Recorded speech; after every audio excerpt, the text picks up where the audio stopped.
ඊළඟට යනවා මගේ එක්ස්පීරියන්ස් එක එක්ස්ප්‍රස් පර්ල්.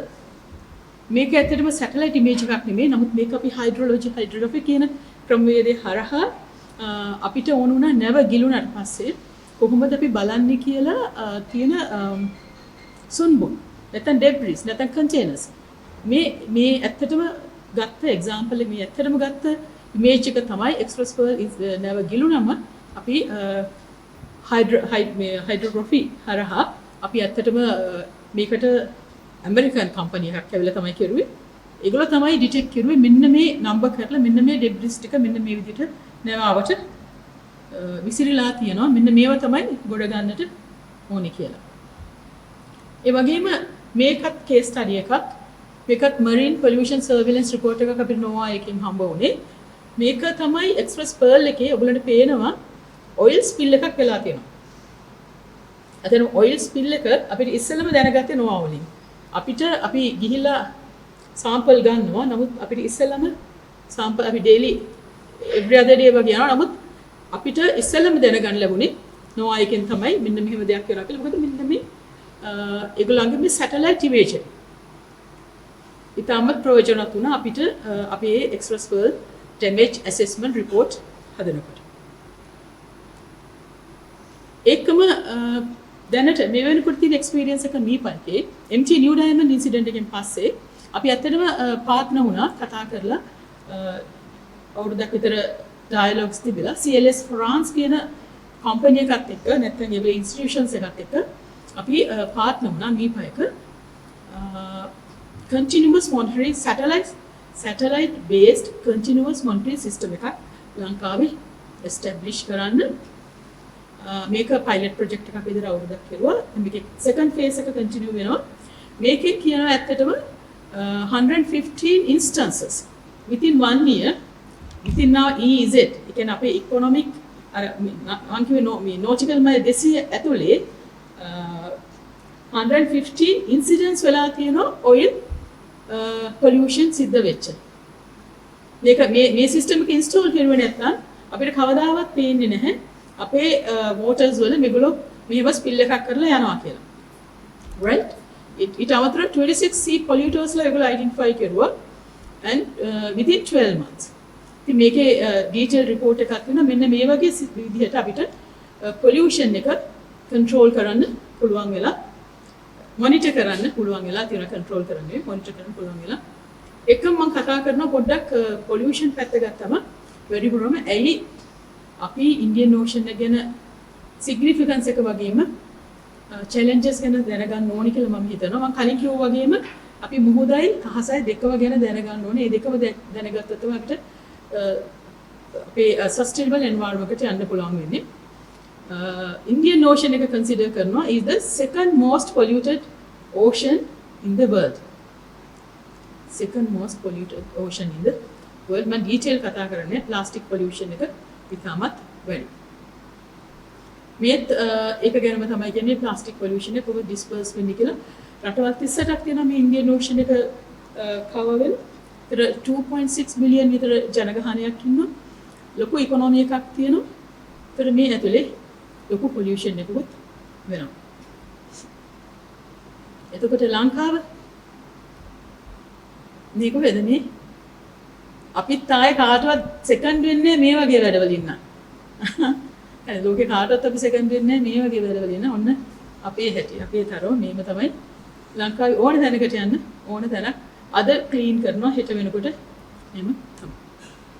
ඒතර ලංකාව කන්සිඩර් වෙලා තියෙනවා. නැත්නම් ලංකාව රෑන්ක් වෙලා තියෙනවා කීවෙනි position එකේද? The countries polluting the ocean most. අපි කොතනද ඉන්නේ? එකම නෙමෙයි තාම ඉන්න try කරනවා. පළවෙනි වෙන්න try කරන ගමන් ඉන්නේ. තාම එක නෙමෙයි පහේ ඉන්නේ. පස්වෙනි. අන්න පස්වෙනි තැන ඉන්නේ අපි. ඒකට හිතන්න දෙයක් අපිට තියෙනවා හැමෝටම අපි හැමෝටම මේ පණිවිඩය කියන්නේ ඇත්තටම හැමෝටම මම කැමති මේ හැමෝම මේක දැනගන්නවා නම් ගොඩක් අය හිතනවා අපි මුහුදට යන්නේ නැහැ. අපි යනවා නම් යන්නේ අපි recreation අපි පීනන්න යනවා සර්ෆින් වලට යනවා ලස්සන බලන්න යනවා අපි මුහුද පොලියුට් කරන්නේ නැහැ. හැබැයි ඔයගොල්ලෝ දන්නවද සිරිපාදේ නැගලා හිමද සීගිරිය බලලා නැත්තම් පිදුරු තලාගලට ගිහිල්ලා නුවරඑළියේ ගිහිල්ලා වතුර බෝතලයක් බීලා විසි කරන කෙනක් මුහුද පොලියුට් කරන්න දායක වෙනවාමයි. ඒතර ඔයගොල්ලෝ දායක වෙලා තියෙනවද? තියෙනවද? ඒ ප්‍රශ්නේ අපි හැමෝගෙම අහන්න වෙනවා. එතකොට මම මේ ටික කියලා මෙන්න මේ ටික කියනවා ඉස්සරහට. මෙන්න දැන් අපිට තියෙන ප්‍රශ්නය. අපිට තියෙන ප්‍රශ්නය නට්ෂෙල් එකකින්. මේ මොනවද මේ සුවේජ්? කොහෙටද අපි දාන්නේ? මුහුදට. ලංකාවෙත් එහෙමම තමයි. කිලෝමීටර් 2ක් විතර දුරට නලයක් හදලා දානවා. ඊට පස්සේ ආයෙ ඒක ලස්සනට ගොඩට එනවා. කිසි අමාරුවක් නැතුව පින් ගිහිල්ලා සමහර බෙරළවල් වල ලස්සනට මුහුදේ නාලක් එනවා. ඒක එතකොට තමයි ගොඩක් ලස්සන වෙන්නේ. මම හිතන්නේ එහෙම වෙලා තියෙනවා මම හිතන්නේ. හරි. ඊළඟට මොකද්ද මේ වෙලා තියෙන්නේ? ඔය ඔබලා කවුරු හරි අපි කවුරු හරි ඉස කරපු ප්ලාස්ටික් කප් එකක් තමයි මේ සීල් මත්සයට හිර වෙලා තියෙන්නේ. දැන් මුට මේක ගලව ගන්න බෑනේ. රයිට්? හරි. මේ තියෙන්නේ මෙරිටයිම් කැෂුවල්ටි එකකින් පෙන්ගුයින්ස්ලට වෙච්ච දේ. මේ මොකද්ද මේ තියෙන්නේ? shopping bag 80ක් අරගෙන තියෙනවා මේ සතාගේ ඇඟ. මේ සතාව පැලුවා මාළු මත්ස්‍යව. හරිද? මේ එක්ස්ප්‍රස් වර්ල්ඩ් ඉන්සිඩන්ට් මේ තමයි ප්ලාස්ටික් පොලියුෂන් එක. ඔයගොල්ලෝ දැක්කා ඒක ඇවිල්ලා මේ ටයිනි ප්ලාස්ටික් පෙලට්ස් ඒ කියන්නේ මයික්‍රෝ ප්ලාස්ටික්ස්. ඒ වගේ දේවල් වලින් මෙරිටයිම් ඉන්සිඩන්ට්ස් වලින් එන චැලෙන්ජස්. මේ ඔයගොල්ලෝ දැක්කනම් මේ ඇවිල්ලා ඇමරිකාවේ වෙච්ච ලොකු ස්පිල් එකක් වුණා. ඒ ස්පිල් එකේදී සත්තුන්ට හානි වෙච්ච හැටි. ඔයිල් ස්පිල් එකක්. මේ තියෙන්නේ මොනවද මේ ක්‍රූඩ් ඔයිල්. දාස් ගානක් මේ විදිහට මෙරුණා. මේ තියෙන්නේ මේ ආයේ ඔයිල් ස්පිල් එකක්. මෙරිටයිම් කැෂුවල්ටිස් වලින් එන. මේ තියෙන්නේ මෙරිටයිම් ඉන්සිඩන්ට්ස් කලින් වෙච්ච දේවල්. මේ සත්තුන් හිර වෙලා තියෙන මොනවයින්ද? මේ ඇවිල්ලා discarded fishing gears.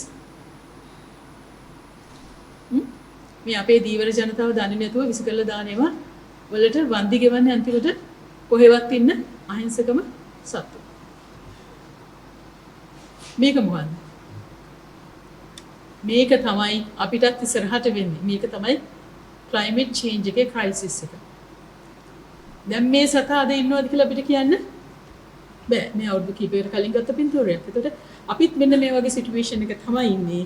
ඒක නිසා මම හිතන්නේ මේ කොටස ඔබතුමා ටච් කරනවා නේ ඩිලිමිටේෂන් එක හරියට කරන්නේ. එතකොට මම හිතන්නේ අපිට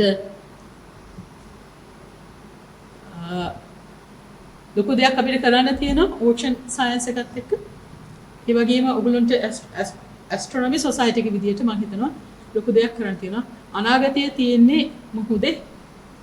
අපි කියන හැමදේම මුහුදේ ගියා කියලා එහෙම නෙමෙයි. අනාගතයේ තියෙන්නේ මුහුදේ. මුහුදෙන් තමයි බ්ලූ ඉකොනොමි එක හරහා තමයි අපිට සස්ටේනබල් ෆියුචර් එකක් හදන්න පුළුවන්. එතන එනර්ජි තියෙනවා, එනර්ජි සෙක්ටර් එක තියෙනවා, ට්‍රාන්ස්පෝර්ට් තියෙනවා, ඊළඟට මෙඩිසිනල් දේවල් ගන්න පුළුවන්, ගොඩක් ඉකොනොමික් ඇක්ටිවිටීස් කරන්න පුළුවන්, වේස්ට් මැනේජ් කරන්න පුළුවන්, රිනියුවබල් එනර්ජි මේ ඔක්කොම දේවල් මුහුදෙන් අපිට ගන්න පුළුවන්.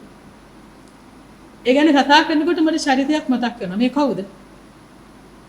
දැන් කියන්න බලන්න. ඒක කිව්වේ නැත්තම් අස්කරන්න සොසයිටි එකේ මිස්. මේක දන්නේ නැත්නම් අස්කරන්න ඇස්ට්‍රොනොමි සොසයිටි. මේ කවුද මේ? මේ ස්පේස් එක ගැනයි මොහොත ගැනයි දුර දැක්ක විෂනරි මේ අයිකන් එකක්. කවුද මේ? කවුද මේ? සර් ආතර් සී ක්ලාක්. ඇයි මම එයා ගැන කියන්නේ? එයා තමයි ඉස්සෙල්ලම එයාගේ මේ එයා තමයි ඉස්සෙල්ලම ඔය සැටලයිට් ගැන කියන්නේ ලෝකෙට නේ. එයා තමයි විෂන් එක දැක්කේ. කොහොමද අපිට මේ කමියුනිකේෂන් කරන්න පුළුවන්, කොහොමද අපිට එක්ස්ප්ලෝර් කරන්න පුළුවන් ලෝකෙ කියන එක එයා තමයි කිව්වේ. ඇයි එයා අනිත් පැත්තට වැදගත් වෙන්නේ? එයා හොඳ ඩයිවර් කෙනෙක්. එයා මූදත් එක්ස්ප්ලෝර් කරුවා, අවුටර් ස්පේස් එකත් එක්ස්ප්ලෝර් කරුවා, ඕෂන් එකත් එක්ස්ප්ලෝර් කරුවා. මෙතන තමයි ෆියුචර් එක තියෙන්නේ අපේ රටේ. සහ ලෝකේ. ඒක නිසා මම ඔයගොල්ලන්ගෙන් ඉල්ලනවා. ඇස්ට්‍රොනොමි සොසයිටි එක මෙතන බඩින් ඇස්ට්‍රොනොට්ස්ලා ඇති මම හිතන්නේ. අපි ඇත්තටම මතක තියාගන්න ඕනේ අපි තව ලිවබල් ස්පේසස් හොයනකොට අවුටර් ස්පේස් එකේ ඊට කලින් ඉන්න තැන ඩියුබල් කරන්නට ඕනේ. ඉතින් ඒක නිසා ඕෂන් ප්‍රොටෙක්ෂන් කියන එක අපි හැමෝගෙම රෙස්පොන්සිබිලිටි එකක්, ඩියුටි එකක්. ඉතින් ඒක නිසා ඒක ආණ්ඩුවට විතරක් කරන්න බෑ. සයන්ටිස්ට්ලාට විතරක් කරන්නත් බෑ. හැමෝටම ඉන්ඩිවිජුවලි රෙස්පොන්සිබිලිටි එකක් තියෙනවා. ඒකට අපි ඔයගොල්ලන්ට ඉන්වයිට් කරනවා අපේ තියෙනවා යූත් වොලන්ටියර් ෆෝස් එකක්. ආතසී ක්ලාක් වගේ කෙනෙක් වෙන්න මුහුදටත් බහින්න අපිත් එක්ක එකතු වෙන්න. Thank you.